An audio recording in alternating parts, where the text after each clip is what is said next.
food quality, which is obviously something very important. When a lot of us think of nutrition or think of fitness, we immediately think of food quality, the types of foods we're choosing. A lot of us can probably immediately think of some foods that are comfort foods or things that are common cravings for us or temptations that we deem as being lower food quality or bad foods. We can certainly think of foods that fit the archetype of good foods or healthy foods. So it's really one of those things, right? Many diets out there try to control the quality of our food. And so it's an important topic to talk about because it is an important consideration as part of the overarching theme of our diet and the goals that we're after and making the most progress and optimizing towards those goals. But there's also a lot of confusion with food quality. And so that's what we want to talk about today is everything food quality. So before we dive into that, what I want to review is that nutrition hierarchy. Number one, the base layer being our calorie goal. That is fundamentally the most important thing that we need to focus on and to control in order to see results. We need to control our calorie intake. We need to eat in a calorie deficit to see fat loss. We need to eat in a calorie surplus to see optimal muscle gain, with some exceptions therein. But all in all, calories becomes the most important. Now, the interesting thing about this is the food quality doesn't actually matter as long as we're controlling the calories to some degree, to which we'll dive into more here in a sec. But layer number one is calories. Layer number two is going to be our protein intake. Protein being so important for recovering from our workouts, for building new muscle and providing those building blocks. Also very hard to do on accident, as many of us are learning. So protein, optimizing and focusing on protein is the next step once we've got a good handle on our calorie goal. Layer three is going to be our carb and fat ratios. So filling out the remaining three macronutrients. Once we've covered our protein, now we can find the optimal fat to carb balance. And that's going to play into a couple of factors. How active we are. If we're more active in our lives, in our daily lives, in the activities that we participate in, if we're burning more calories through physical activity every day, we're probably going to need more carbohydrates.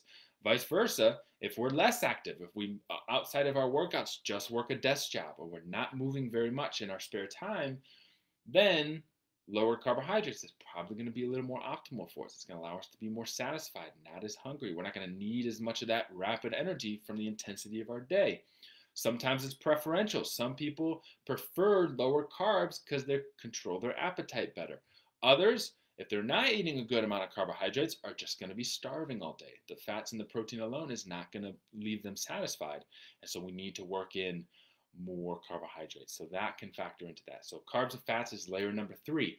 It's only until layer four that we get to food quality. And then finally, layer five is meal timing. But layer four is what we're talking about, food quality. So being when most people think of nutrition, they immediately think of good and bad foods, or sticking to good foods for a healthy diet, avoiding junk foods to avoid an unhealthy diet. Why then is food quality as important and the priority all the way on level four when these other three things come ahead of it? And that's really what we're going to talk about is the considerations for why it's important, but also why it's not as important as many of us may think. So without further ado, what is food quality? When I say food quality, what does that actually mean? A lot of people have different definitions of what food quality stands for, but the definition that I use is this. Food quality talks about essentially that the healthfulness or the nutrient-rich nature of a particular food. So foods that are higher processed will be considered lower quality. Foods that have a higher nutritional value. So when I say nutritional value, I don't necessarily mean the number of calories. I don't necessarily mean the amount of protein, fats, or carbs. Really what we're talking about is the micronutrients. Does it give you a lot of micronutrients like a good amount of fiber? Does it provide a healthy amount of the vitamins and minerals that you need? Is it really, really high in sodium, or is it a manageable level of sodium?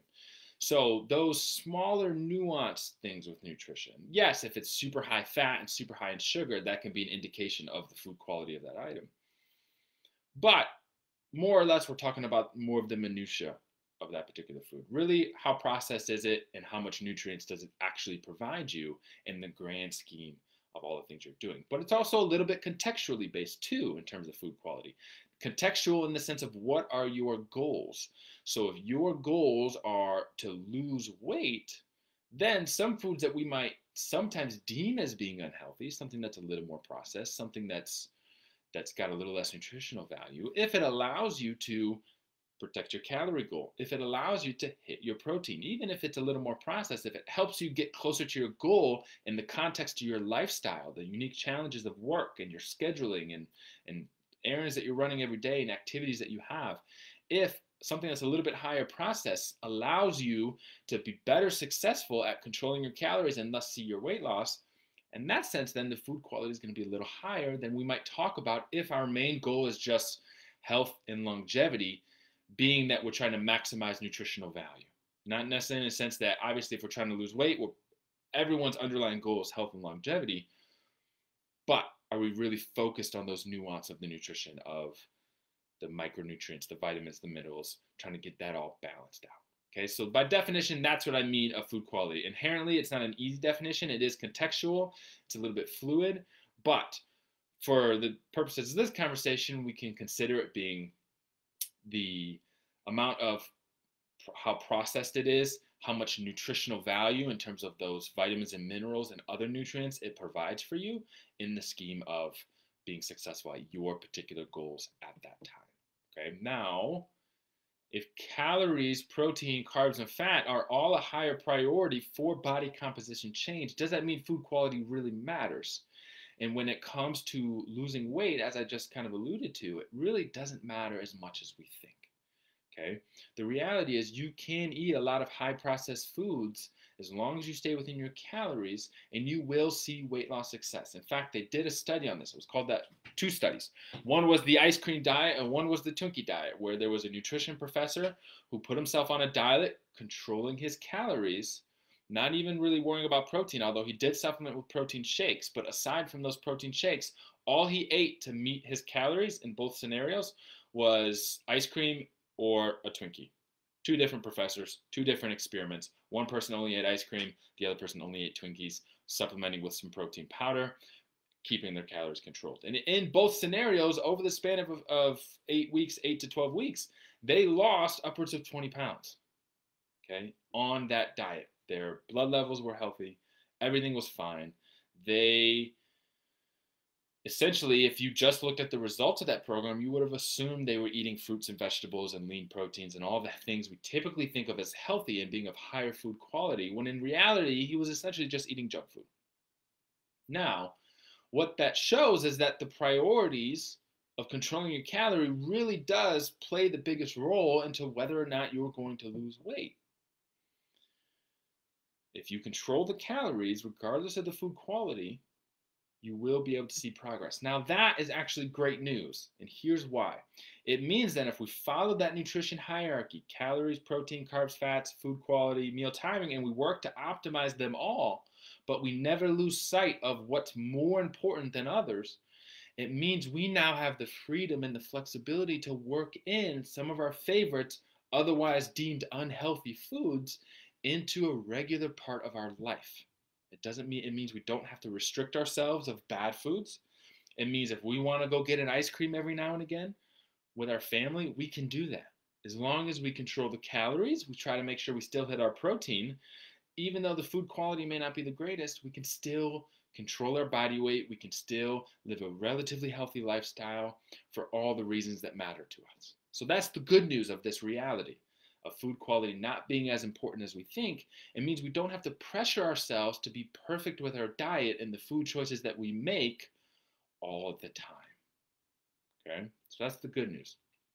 Now, because that priority is so much lower on the list than these other things, it's easy for us to fall into the trap of just not worrying about it ever, right? If we know calories is all that matters, if I'm strategic about it, and I'm going to be a little sneaky, can I make my entire diet junk food? The foods that I love, the foods that I crave, can I just my entire diet be those things as long as I control my calories and I'm going to be okay?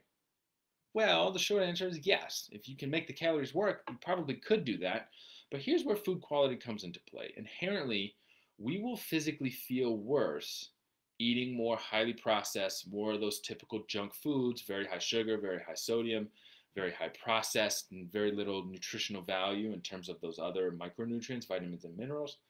we're probably not going to physically feel our greatest. We might feel more bloated. We might retain more water. We might feel more lethargic. We might have lower energy levels because we're not getting all of the nutrition that we need from those highly processed, lower food quality choices.